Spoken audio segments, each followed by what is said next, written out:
Discussion keeps the world turning. This is Roundtable. Fast trains, big gains. But what about canals? These man-made waterways are the slow, steady lifelines making a surprising comeback. So why are we still building canals in the high-speed rail era? And from unforgettable tunes to life's little joys, we're spilling all the feels in Roundtable's happy place. Join us for our weekly dose of sunshine. Coming to you live from Beijing, this is Roundtable. I'm Heyang. For today's program, I'm joined by Steve Hatherly and Yushan in the studio. First on today's show, in an era where an extensive high-speed railway network offers significant travel options in China, you might wonder, have the ancient canals become a thing of the past? Surprisingly, no. A new wave of canal construction is catching on. From the Beijing-Hangzhou Grand Canal, dating back to 486 BC, to modern waterways. These water channels are making a strong comeback. Canals continue to play a crucial role in economic growth and environmental balance, I would say. So one canal that stands out in Chinese history is the Beijing-Hangzhou Grand Canal, or Jinghang Dayunhe. We've all learned that in our history classes in Chinese middle schools. A remarkable engineering feat with a rich story to tell. And here to tell the story is Yushan. Yes, thank you.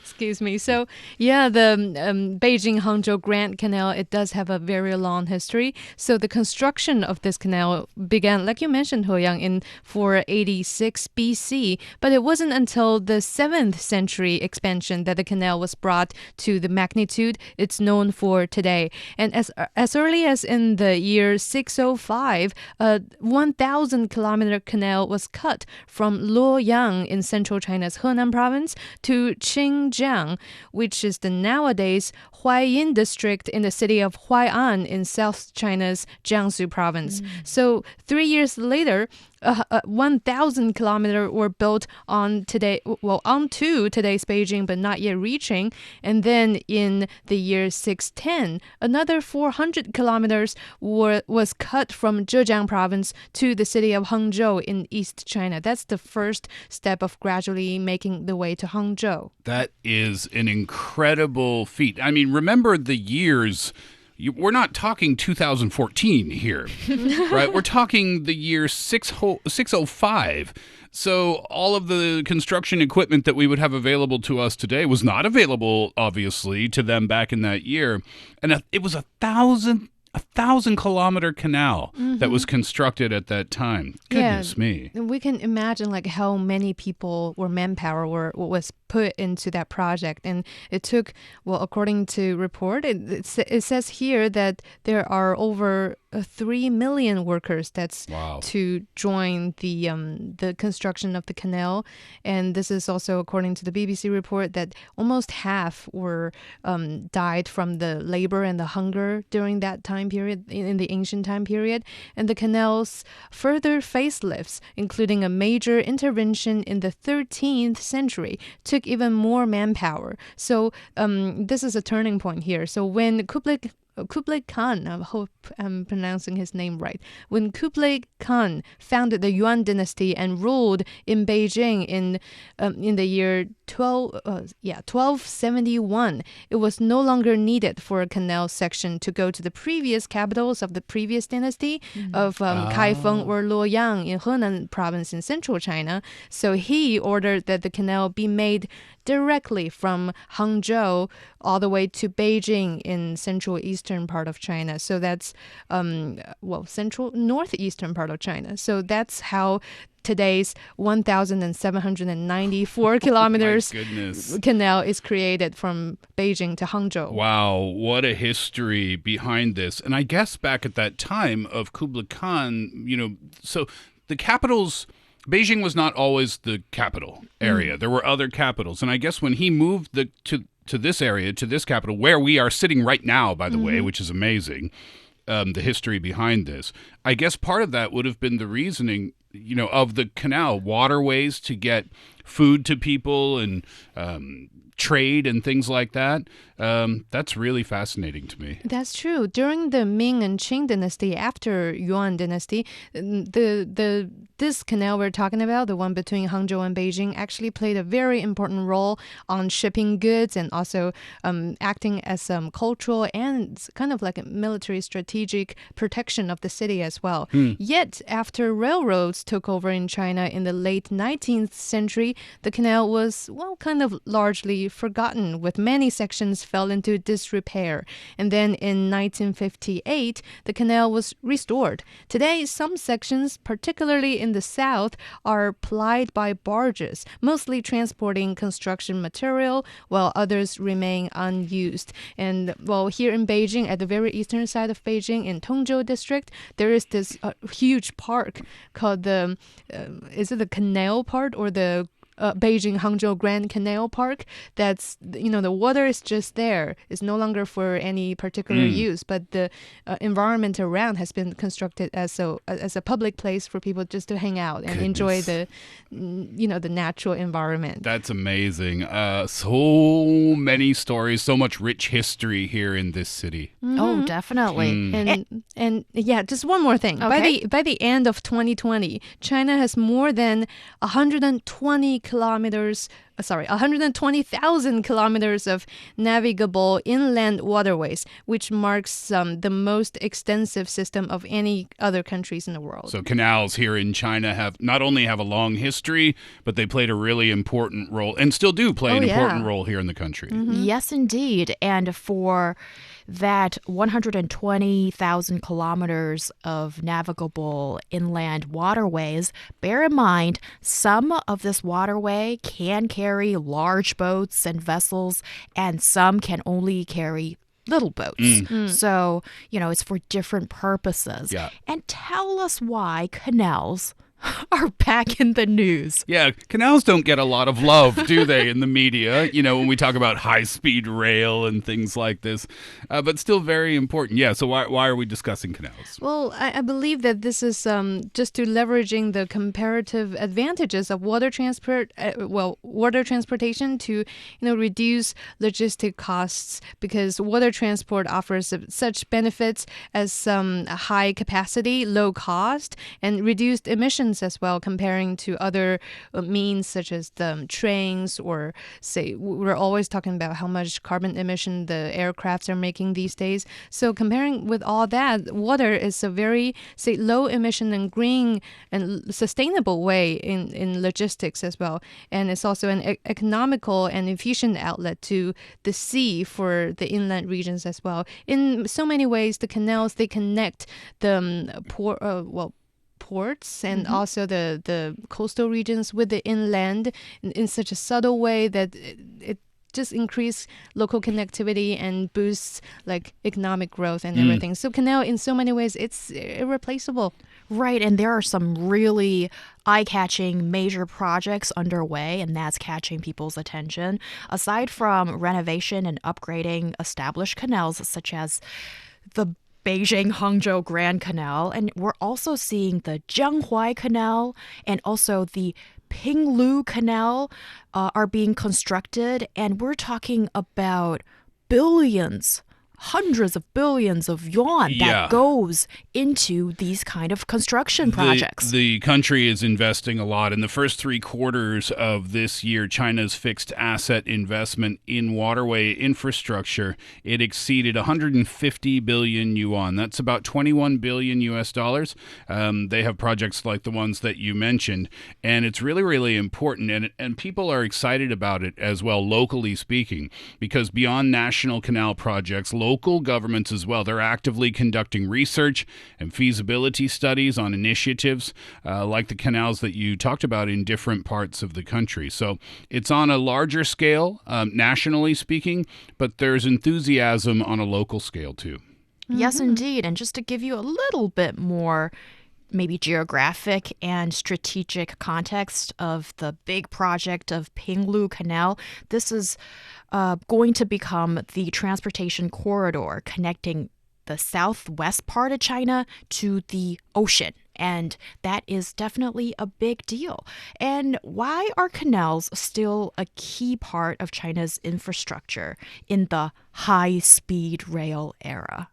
Well, take the Pinglu Canal as an example. The completion of this Pinglu Canal, which is the transportation corridor connecting southwest China to the sea, will definitely shorten the distance for goods from Guangxi in southern China to reach the sea, which is a very important way for the locals to revitalize the economy there regionally. So from this, we can tell that canals, under a modern context, it's still boosting port trade and promoting regional economic development in so many different ways, especially for smaller places and for the regions that remains inland and it's hard to get to the sea and do the trades. This is really helping them in so many ways. Mm-hmm. And water transport can offer a lot of different benefits. High capacity, right? You mentioned, Heyang, that some of these areas of these canals can only support smaller boats, but some can indeed support really large ships. And those large ships, they carry a lot of containers, and inside those containers are a lot of goods that can be transported at a cheaper cost. That's another advantage of using water transport, is that it's more cost efficient. It's better for the environment in many cases, reduced emissions, and also, as we touched upon, it provides some economical support and efficient outlets for the inner regions of the country. And if we want to look at how cheap water transport can be, the estimates suggest that the average freight cost per ton kilometer per waterways is about a quarter for, if you compare that to railways, and 1/15 that of highways. Those are not close, right? So it's a lot more cost effective. If you use the northern section of Beijing-Hangzhou Grand Canal as an example, to transport goods to Shanghai, that can reduce costs by 70 to 80%. That's a massive difference. It is a lot. But with everything, there's sort of like two sides of the coin. Of course. You've shed light on the bright side, and the not so bright side is it takes forever in comparison. It's true. Right? Yeah, we don't have a high-speed shipping rail system. No, wait, I didn't say that correctly, but you know what I mean, right? Yeah. Like with high-speed rail, it's like more than 300 kilometers per hour of a speed it can travel. And for canals, it usually takes days. So I guess for cargo, for let's say grain and maybe equipment, things that don't go bad in a matter of days, then with that significantly lower cost, as Steve, you have just told us, then it makes sense. It absolutely makes sense. And we talked about, the power grid here in the country, right? And I think we can draw a kind of comparison there, comparing shipping raw materials from maybe the northern or western side of the country, shipping those raw materials over to the eastern side of the country, and then creating the power there is not as efficient as creating these high-power cables that can do it quickly. It's kind of a similar comparison. I don't know if it's a perfect comparison, but if we can get the goods to the destination faster, then oftentimes that's a benefit to everyone. And shipping, as you mentioned, can be quite slow at times.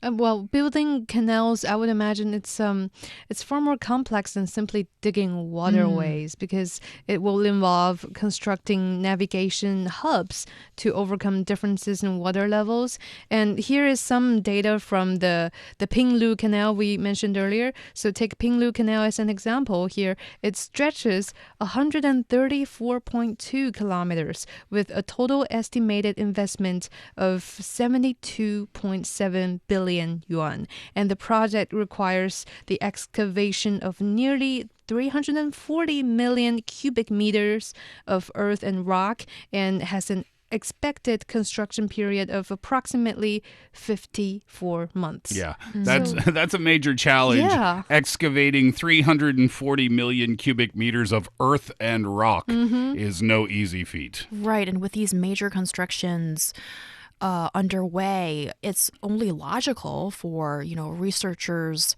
to do the studying and also to sort of try to project what impact it might have on the environment in the future, and also for this kind of project to be in full swing. They you really do. need to have this kind of work done. Yeah, they need to take ecological protection into consideration because canals primarily serve, navigation and other functions like water supply and irrigation and flood control.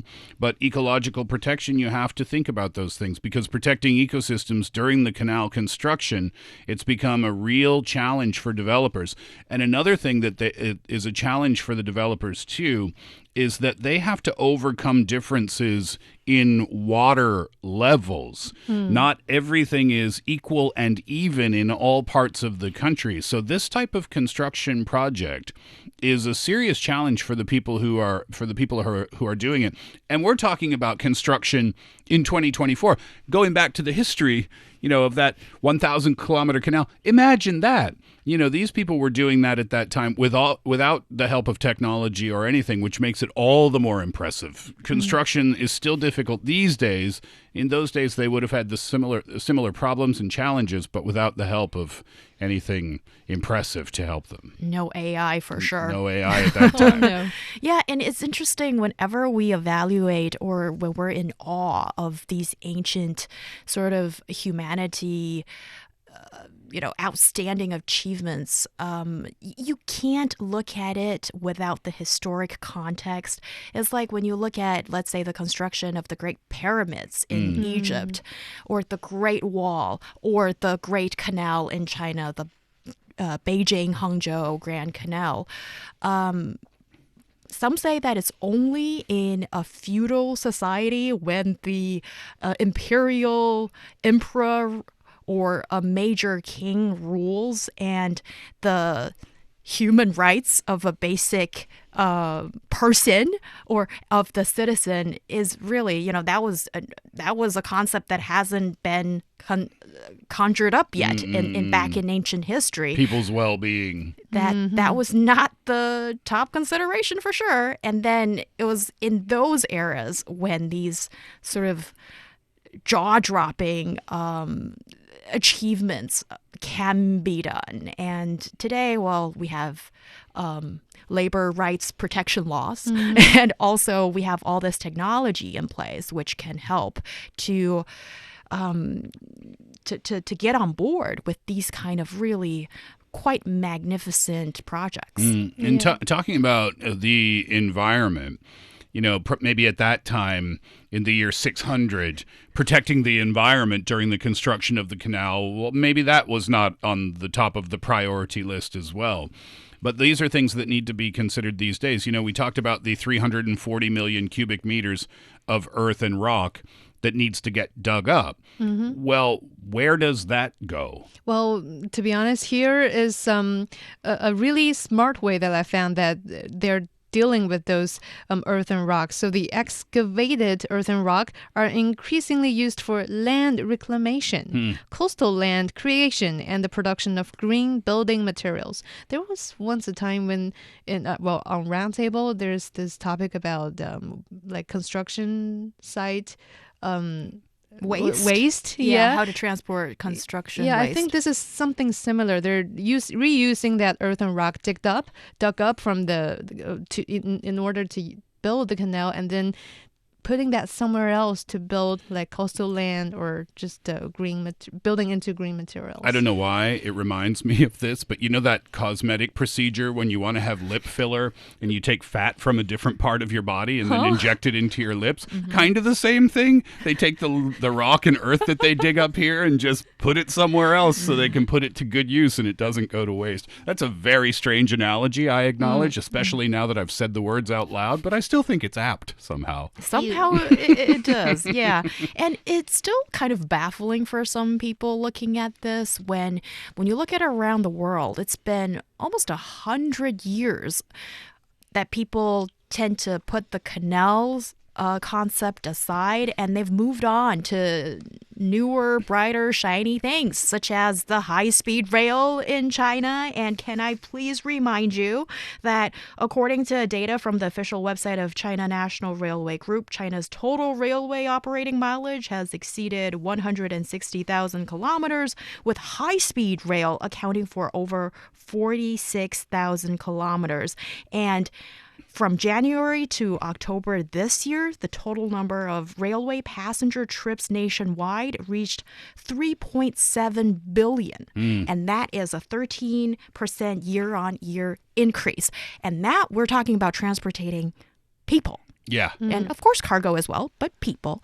And for canals, I doubt that they'd be transporting people, right? Yeah, not so much. But you're right. High-speed rail is not only impressive, but it's becoming it's almost everywhere here in the country now, right? Maybe outshining canals, perhaps we could argue, but canals still play a really important role here in the country, economically speaking, and in other parts of the world as well. They're not being ignored. A famous one that everybody knows about is the Panama Canal. That underwent a pretty significant expansion that was only completed in June of 2016. Not the canal itself. That was completed a long time ago, but the expansion was completed only a few years ago. They put a new lane of traffic through the construction of a new set of locks, and it doubled the canal's capacity. So it's not like canals are being forgotten, for sure. They still play a seriously important role. Yeah, and I think at least here in China, the government is also investing more in expanding canals, such as the Beijing-Hangzhou Grand Canal as well. So yeah, there's definitely still maintenance and expansions going on there for at least for the construction, maintaining, and the operating of these canals here. Yeah, and if we think about the shipping system as kind of a hybrid system, and again to compare it to the power conversation that we had about the big giant cables here in China, they have AC lines and DC lines, and you can't just have AC lines and you can't just have DC lines. So they figured out this hybrid AC DC. Somebody going to start singing? No, don't get us in copyright trouble. But it's a hybrid system, and it's this kind of the same with shipping, right? I mean, it's wonderful to have rail, but it's also wonderful to have these canals for shipping too, working together. Right, and also in 2024, we can see high-speed rail networks have become more and more established, and there's limited space for, or maybe there needs a new direction for large-scale construction, because we know that with these huge construction projects, they will need a lot of, I'm not sure cement is the right thing to talk about here, but definitely it sort of lifts many of the construction industry. And water transportation remains underutilized in the national logistics network, which points to a need for maybe new infrastructure directions, and expanding water routes offers a way to further strengthen the country's infrastructure and logistics capacity, and that's complementing existing rail and road systems. Yeah, exactly. And I think that's kind of what we're looking at the future of canals here in China, is that they will further integrate with other transportation systems so that they can really complement each other. They'll improve the connectivity between ports and inland regions, and then canals, they'll contribute to sustainable growth by offering low emission transport options. We mentioned that's one of the big benefits. And they will also help to meet China's environmental goals. And if we look at, where the history was for canals in China and we compare it to where we are now, I think historically speaking, having those roots and having that knowledge and then embracing modern technology as well, then that'll make canals not only important to the country, but indispensable, you might argue. Yeah, that is something really nice because, well, it's what I believe too. That is why that, canals are still, remain to be an important part of China's logistic and economic framework here, because it is an alternative to road and rail systems. And when to places that the high-speed trains cannot reach, here are the canals. So while canals may not be the most visible or fastest form of transport in China today, they remain a vital part of the country's broader transportation network. And that's, you hear these discussions nowhere else but on Roundtable, and we keep you updated on all these things that's happening in China.